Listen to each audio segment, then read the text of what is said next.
Hello, everyone. My name is Ashton, and I chose to do my research as well as my Pecha Kucha presentation over attachment in middle childhood. My primary focus in this research was the impact that attachment has on middle childhood, as well as how it fluctuates throughout development.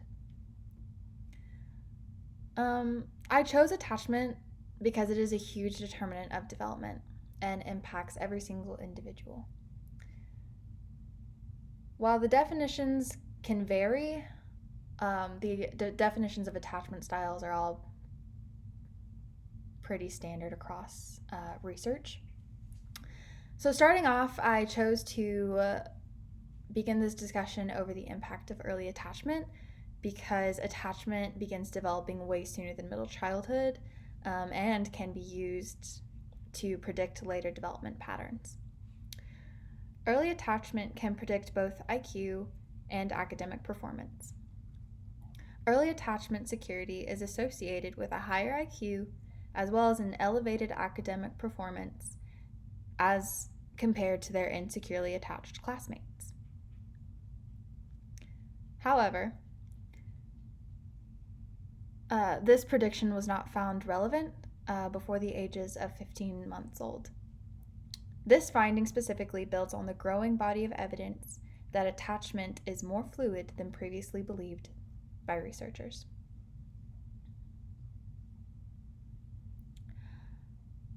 Early attachment has an impact on self-regulation as well as school engagement later in life.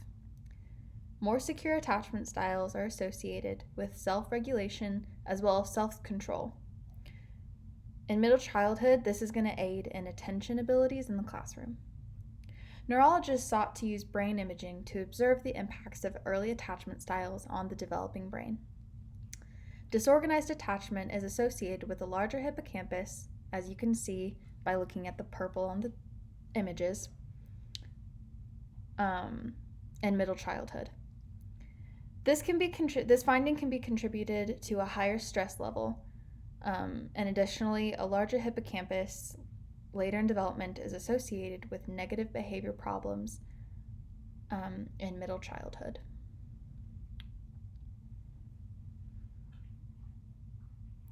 Now we're going to move on to the effects of attachment on middle childhood specifically. Attachment has an influence on the academic and social development of children and are especially evident within this research.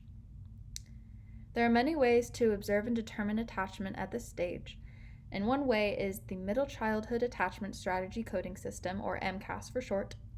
By using this method of observing mother-child dyads, researchers observed that a warm affect from mother was associated with a secure MCAS score, and less observed maternal engagement was associated with an avoidant MCAS score.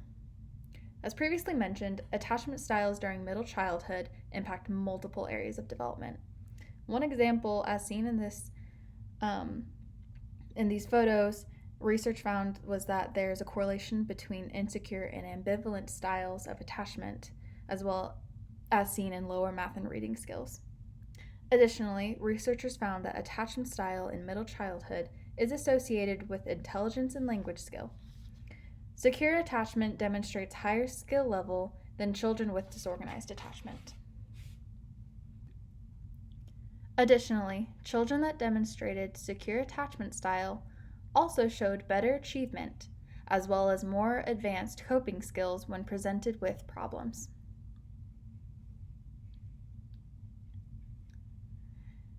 Using mother-child dyads again, another group of researchers observed that dyads that showed lower trust levels and avoidant attachment were more likely to have a child demonstrating negative behavior.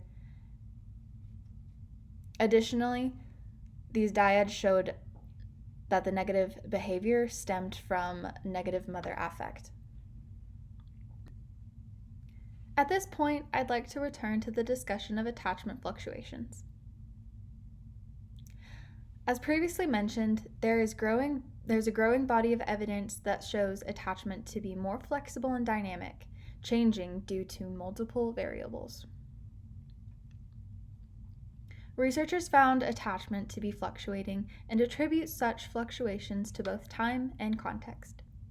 By observing kids in middle childhood, ages 6 to 9, they observed attachment to be influenced by an at the moment, context driven attachment pattern.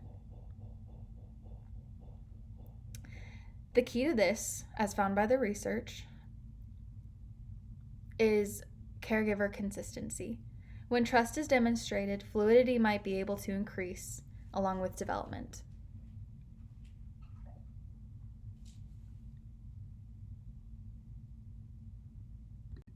Research done in 2018 finds that there are normative shifts in attachment throughout development.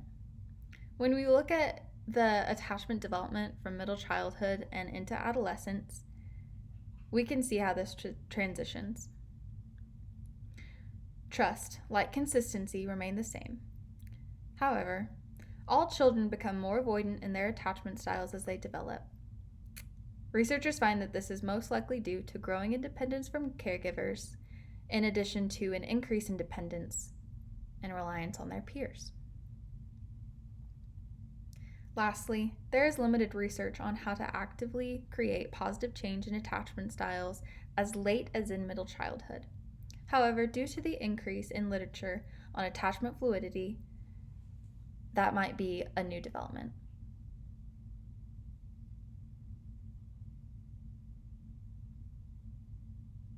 Thank you so much.